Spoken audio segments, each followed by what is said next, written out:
Thank you. New at 6. It has been a month now since 2 new speed bumps were installed in the town of Longmeadow. People driving through William Street say the speed bump there still continues to take them by surprise. Western Mass News reporter Audrey Russo researched the intersection, has more now on why the bumps were installed. This one, yes, I put a bump, but see, some of them really notice it right at the last moment and slow down. Mail carrier Harrison Grant has seen a lot more bumps on William Street, not just from the new speed bump, but from cars flying over it.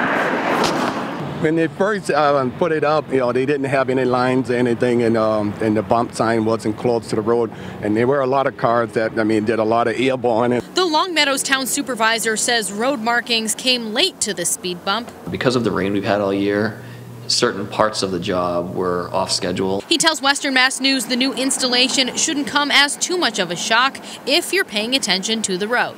We do have a crossing guard at that intersection, and she has reported that a lot of times drivers just won't pay attention to her holding the stop sign. Longmeadow ranked several of their intersections to see which one needed the most work.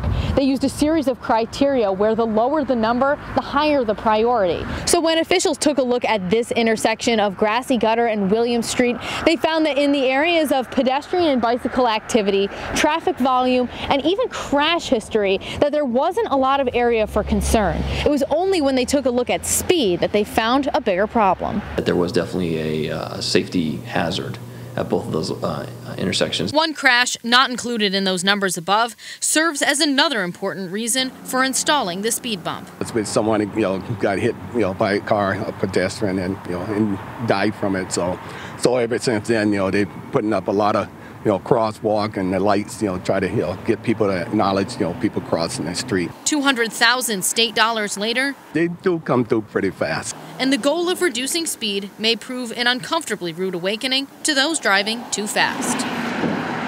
In Longmeadow, Audrey Russo, Western Mass News.